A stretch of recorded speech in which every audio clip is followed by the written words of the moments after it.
नमस्कार दोस्तों, हमारे चैनल लर्न फॉरएवर में आप सबका स्वागत है। दोस्तों, हमारे चैनल में केवीएस के एग्ज़ाम्स की प्रिपरेशन कराई जा रही है, जिसमें आप ईवीएस के सब्जेक्ट के काफ़ी सारे टॉपिक हमारे प्लेलिस्ट में जाकर देख सकते हैं। साथ ही साथ कुछ करंट अफेयर्स के प्रश्नों की श्रृंखला भी हमने अपलोड की हुई है, आप उनको भी जाकर देख सकते हैं। दोस्तों, हमारे चैनल में हमने सीटीईटी के 2021 के कुछ महत्वपूर्ण प्रश्न अपलोड किए हैं, जो कि सब्जेक्ट के साथ पेडागॉजी भी शामिल है। तो हर रोज़ हम अपने चैनल में 10 प्रश्न जो है दोस्तों वो अपलोड करते हैं। तो हमारे आज के 10 प्रश्न हैं। आज का पहला प्रश्न, लेखकों द्वारा अभिव्यक्त एनसीईआरटी के इतिहास की पाठ्यपुस्तक के शीर्षक हमारे अतीत के बारे में निम्नलिखित में से कौन सा कथन सही नहीं है? पहला, यह पड़ोसी देशों के अतीत के बारे में है। बी, यह केवल राजाओं और रानियों के समय के बारे में बात नहीं करता। यह किसान और शिल्पकारों जैसे कई समूहों और समुदायों के योगदान को बताने की कोशिश है। डी, यह इस विचार का बल देता है भारत का केवल एक अतीत नहीं बल्कि अनेक अतीत हैं। तो दोस्तों, इसका सही जवाब है ऑप्शन नंबर ए, कि यह पड़ोसी देश के अतीत के बारे में बताता है। यह बहुत ही गलत है, क्योंकि एनसीईआरटी की जो पुस्तक है हमारे अतीत, इसमें भारत देश के इतिहास के बारे में जानकारी दी गई है। अगला प्रश्न, एनसीईआरटी की सामाजिक और राजनीतिक जीवन पाठ्यपुस्तकों का उपागम है।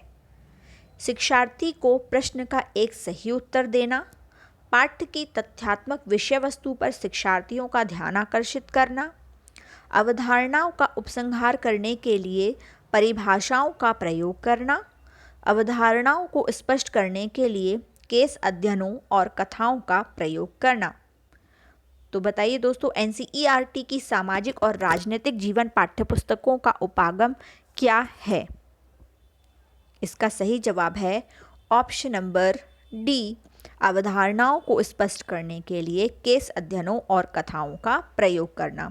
तो जब आप एनसीईआरटी की इन पुस्तकों को पढ़ेंगे तो आप जानेंगे कि अलग अलग टाइम एरा में छोटी छोटी जो कहानियाँ प्रचलित थी, उनका भी बहुत ही बखूबी वर्णन किया है, जो उस समय के एरा के बारे में आपको महत्वपूर्ण जानकारियाँ देते हैं। अगला प्रश्न, सामाजिक और राजनीतिक जीवन पाठ्यपुस्तकें बच्चे से संसार के प्रति शिक्षा को संदर्भित करने के लिए निम्नलिखित में से किस पद्धति का उपयोग करती हैं? ए, वे इस संदर्भ में किए गए अनेक सर्वेक्षणों के निष्कर्षों का उदाहरण देती हैं। बी, वे ध्यान भंग होने से बचने के लिए कम तस्वीरों को सम्मिलित करती हैं। सी, वे चतुराई से भारतीय व्यक्तियों के सामाजिक और राजनीतिक जीवन को सम्मिश्रित करती हैं। डी, वे ग्रामीण और शहरी उदाहरणों के सम्मिश्रण के अनेक केस अध्ययन एवं वर्णनों का प्रयोग करती हैं। तो दोस्तों, सामाजिक और राजनीतिक जीवन पाठ्यपुस्तकें बच्चे के संसार के प्रति शिक्षा को संदर्भित करने के लिए निम्नलिखित में से सही जो आंसर है वे है सी, वे चतुराई से भारतीय व्यक्तियों के सामाजिक और राजनीतिक जीवन को सम्मिश्रित करती हैं। यानी कि वे सामाजिक और राजनीतिक जीवन का बखूबी वर्णन करती हैं। अगला प्रश्न, चौथा प्रश्न है, पुस्तक सामाजिक व राजनीतिक जीवन भाग 2 अन्य पद्धतियों के साथ साथ निम्नलिखित में से कौन सी मूल्यांकन पद्धति का समर्थन करती है? ए, सूचना प्रौद्योगिकी द्वारा मूल्यांकन। बी, लिखित परीक्षाएं। सी, खुली पुस्तकों द्वारा अभ्यास हल करवाना। और डी, निजी साक्षात्कार। तो सही जवाब है सूचना प्रौद्योगिकी द्वारा मूल्यांकन। अगला प्रश्न,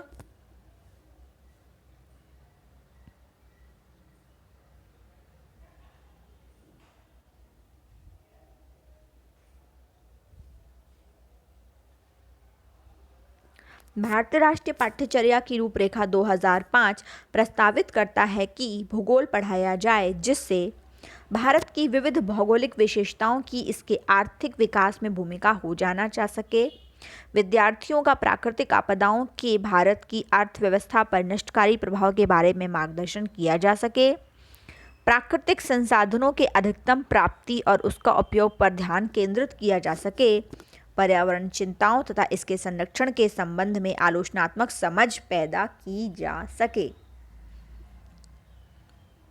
तो दोस्तों इसका सही जवाब है डी।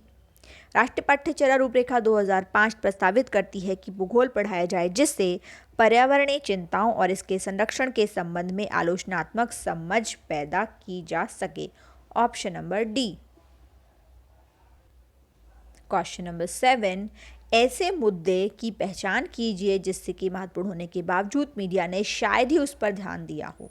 तो हत्याएं, भवनों का गिराना, लैंगिक संवेदनशीलता और पीने का पानी।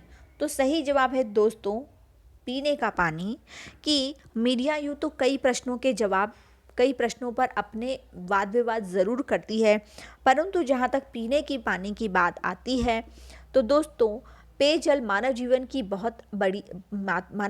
एक आत्मा है, परंतु मीडिया ने सदैव इस मुद्दे की अनदेखी की है, कभी भी इस मुद्दे के ऊपर उन्होंने बात नहीं की है। तो सही जवाब है डी, पीने का पानी। अगला प्रश्न, सामाजिक विज्ञान की पाठ्य सामग्री को सामाजिक मुद्दों और उनके समाधान की व्यापक जानकारी देनी चाहिए, केवल सामाजिक यथार्थ के मुद्दों पर अधिक ध्यान देना चाहिए और शोध के वैज्ञानिक तरीकों प्रोत्साहित नहीं करना चाहिए। विद्यार्थियों की इतिहास, भूगोल और भारत की राजनीति के बारे में जागरूक बढ़ाने का उद्देश्य तथा उनमें अंतर संबंध रखना चाहिए। सुपरिचित सामाजिक वास्तविकताओं के बारे में गहन जानकारी एकत्र करने तथा प्रश्न पूछने के माध्यम से विद्यार्थियों की जागरूकता बढ़ाने का उद्देश्य रखना चाहिए। तो दोस्तों इसका सही जवाब है ऑप्शन नंबर डी, सुपरिचित सामाजिक वास्तविकताओं के बारे में गहन जानकारी एकत्र करने तथा प्रश्न पूछने के माध्यम से विद्यार्थियों की जागरूकता बढ़ाने का उद्देश्य रखना चाहिए।